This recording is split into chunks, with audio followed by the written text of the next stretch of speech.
Juan Manuel, esta emisión de Política y Trabajo se encuentra en una situación particular, muy especial, sobre todo porque en principio estamos ante una ofensiva del gobierno libertario contra la clase trabajadora, como se vio desde el 12 de marzo hasta la fecha. En respuesta a ello, el movimiento obrero, a través de la Confederación General del Trabajo, dispuso un paro nacional para el 10 de abril que va a comenzar el 24 de marzo, precisamente con una gran movilización de la cual también va a participar la CGT y el conjunto de las organizaciones sindicales que la integran, así también como ambas CTA. Tenemos por un lado entonces esta ofensiva libertaria contra la clase trabajadora el 24 de marzo y la perspectiva de profundizar un plan de lucha. Entre todo eso, uno se pregunta, y te traslado el interrogante a vos, si culturalmente hubo una aceptación del golpe de Estado para que estas situaciones se vuelvan a repetir a lo largo de la historia. Sí, Gustavo, gracias. Yo no creo que exista una aceptación mayoritaria del golpe de Estado, sobre todo el golpe de Estado del 24 de marzo de 1976, como el estado natural en que tiene que vivir la sociedad democrática. También es cierto que desde el Poder Ejecutivo Nacional, en este caso del presidente de la Nación, y de algunos actores, sobre todo algunos medios de comunicación dominantes, producto quizá de una, una interrupción de la educación democrática que tenía que ver con dejar sentados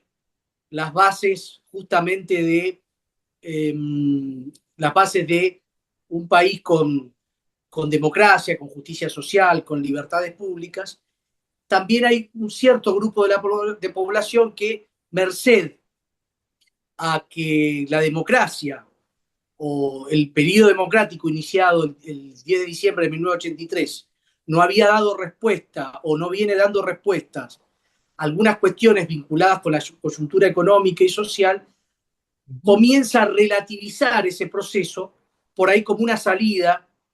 eh,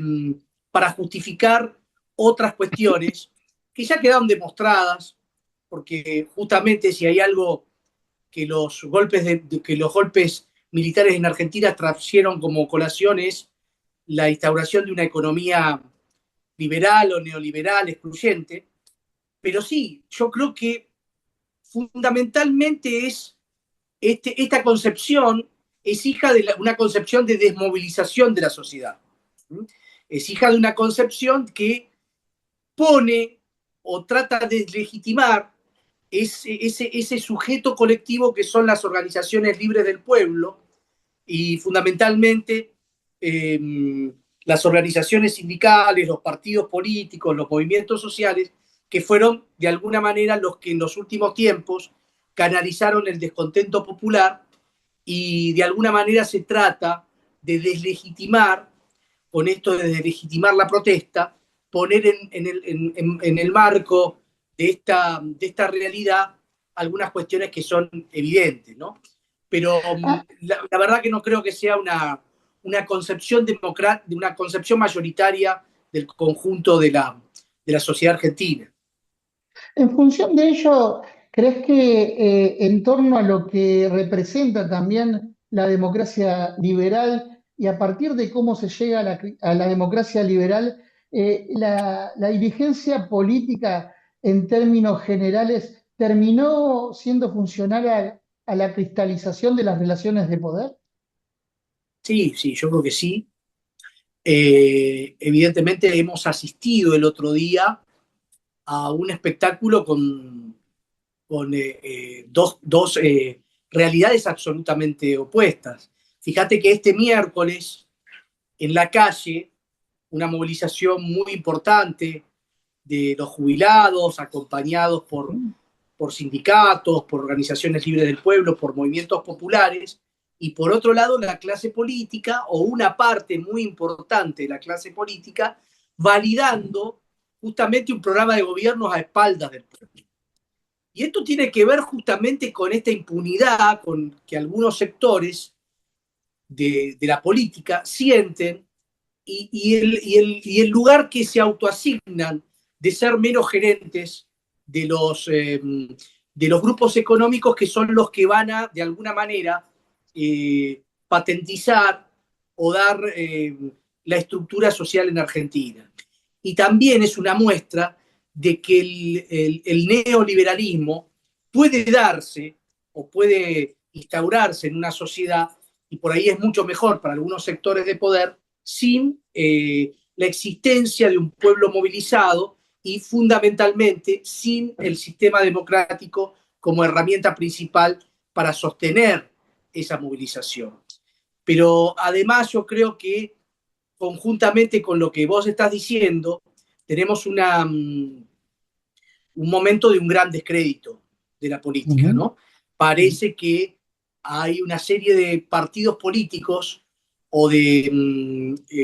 agrupamientos políticos que vendrían a significar exactamente lo mismo en términos de representación de las élites, en términos de representación económica, en términos de este modelo de país. Y que ficticiamente acceden al poder a través de diversas bancas, de diversos lugares, y bueno, esto hace que de alguna manera no haya claridad con relación a cuáles son los proyectos políticos y el modelo del país. Por supuesto, también el campo nacional y popular tiene su responsabilidad en esto, porque yo creo que se deberían tener otras herramientas para denunciar este grave contubernio que existe entre un sector muy importante de la clase política y la clase económica concentrada del capital, que lo que quiere es justamente un sistema de, de marginación y un sistema justamente de una tecnoestructura que domine las múltiples facetas de la economía, con un pueblo subyugado y una sociedad que no pueda acceder a los más mínimos, a los más mínimos, a lo más mínimo que tiene que ver con su sustento personal. Y esto, obviamente, pone en tela de juicio el sistema democrático en sí, porque el grupo de, justamente, los movimientos, los partidos,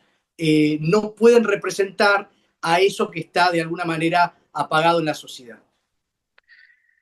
Uno puede inferir que después del 2001, teniendo en cuenta la profundidad de esa crisis que nos remetía precisamente no solamente al pasado cercano, sino también a esos resabios que quedaban en términos de estructuración política de lo que representaba la dictadura de 1976, no era posible ya una reconquista política autoritaria. Ahora, después del 2001, se abre un periodo de instancia de desarrollo democrático que dura hasta 2015, pero que no termina de modificar las relaciones de poder en términos de cambiar las estructuras del status quo, donde el establishment oligárquico seguía operando políticamente sin ser seriamente dañado o destituidos en términos de lo que implica la vida política nacional. ¿Crees que esto fue así, que permitió este sostén del status quo en búsqueda de un equilibrio que fue más material que político en términos ontológicos? ¿Permitió la reconquista de ese poder autoritario en la Argentina a partir del 2015, por ejemplo? Y yo creo que estamos en un momento donde los sociólogos y los analistas de nuestro país a partir del avenimiento del peronismo han, han, han establecido que lo que hizo, lo que logró el peronismo en la organización de las masas populares fue en principio empezar a romper ese empate hegemónico que existía en la Argentina, ¿no? El empate hegemónico de un sector popular que tendía a organizarse, pero que no tenía la fuerza suficiente para imponer un modelo de país. Y justamente el peronismo lo que logró es evitar que la derecha o el antinacionalismo o el imperialismo lograra de alguna manera esta, esta hegemonía en términos del lugar económico de la clase trabajadora. Pero evidentemente, y yo creo que estamos en un momento álgido y muy difícil donde el empate hegemónico que de alguna manera tuvo que ver con ese contrapeso que eran las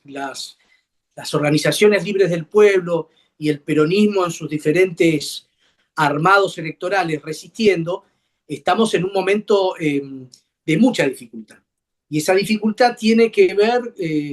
primero con un contexto mundial, hay un contexto mundial que tiene que ver justamente con la deslegitimación del sistema democrático como aquella promesa de bienestar para los pueblos y para los ciudadanos. Pero también tiene que ver, como hablábamos recién, y en charlas anteriores, con este nuevo sistema de tecnofeudalismo que de alguna manera deslegitima lo que eran las estructuras originarias de la sociedad, inclusive de la sociedad capitalista. Y Ahí hay una irrupción también cultural, si se quiere, ¿no? Porque eh, esta irrupción tecnocapitalista que aparece como también soluciona un montón de problemas, no se da de esta manera, pero en términos simbólicos tiene un peso muy fuerte también, ¿no? no, obviamente, y ese sistema, ese tecnofeudalismo que absorbe datos, que nos transforma en esclavos del Big Data, creo que, como hemos dicho, lo Ujú. desarrolla muy bien Varoufakis en su libro que justamente se llama Tecnofeudalismo, eh, hace que se pierda toda cosmovisión de lo colectivo y es estamos ante consumidores o trabajadores que se esclavizan y de alguna manera comercian a través de este nuevo sistema, pero con una visión absolutamente individual, ¿no? No por casualidad, eh, vos sabés que un término muy utilizado para ver el mundo de las redes sociales, del streaming y demás, es la monetización. Bueno, yo creo que Ujú. vivimos un sistema donde la vida, la justicia y el buen vivir están monetizados. Entonces es muy difícil que eso no se instaure si previamente no se instauró una cultura, que obviamente es contraria a la cultura de la solidaridad, ¿no? A la Ujú. cultura de el darse al otro, el hacer con el otro, de lo colectivo, ¿no? Esto evidentemente es toda una revolución, Gustavo. Comenzábamos esta charla hablando también de la cristalización de las relaciones de poder. Y otra vez asistimos, en términos de relación histórica, al hecho que marca algo que no siempre desde el campo nacional se tiene muy en cuenta, sobre todo desde los sectores progresistas, y que es el protagonismo de la clase trabajadora, no como un factor de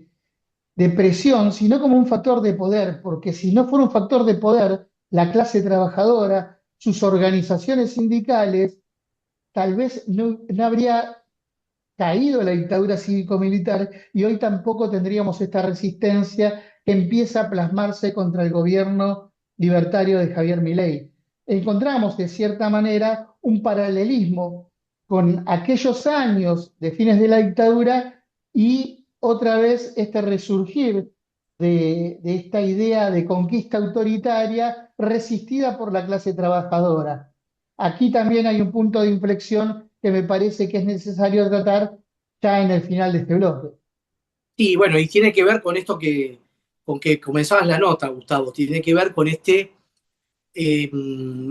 con esta comenzar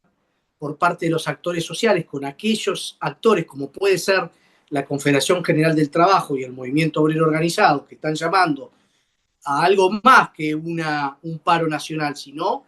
te diría prácticamente a 20 días de acción sindical, que también tienen, entre muchas otras cuestiones,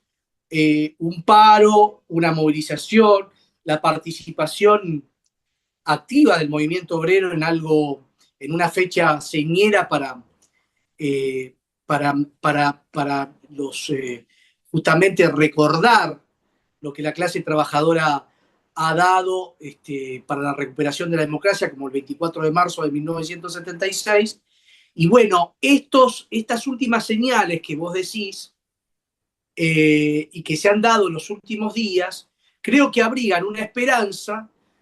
así como al final de la dictadura, como vos llamabas bien, existieron movilizaciones como la de 1982, las posteriores a Malvinas, exigiendo la democratización. También hay un llamado hoy a recuperar algunos niveles de institucionalidad, pero fundamentalmente que se instaure un nuevo proceso nacional y popular que de alguna manera haga realidad la democracia económica que, bueno, que gran parte de la población y la mayoría del pueblo argentino están esperando justamente para lograr la felicidad, que es el fruto más importante o la misión más importante que tiene cualquier gobernante, ¿no? Y me parece que están volviendo a encontrar a través de los canales históricos y los canales que de alguna manera implicaron la participación activa de los trabajadores, el pueblo, de algunos sectores de la clase media, como las pymes, los sectores industriales y demás, quizás esto sea el comienzo del encuentro de una nueva realidad. Y obviamente el, la instauración del frente político quizás lleve un poco más tiempo, pero evidentemente esta toma de conciencia es muy importante. Juan Manuel, nos vamos a reencontrar en una nueva misión de política y trabajo. Como siempre, es un gusto poder dialogar con vos. Te mandamos un abrazo grande. Gracias, Gustavo, un saludo.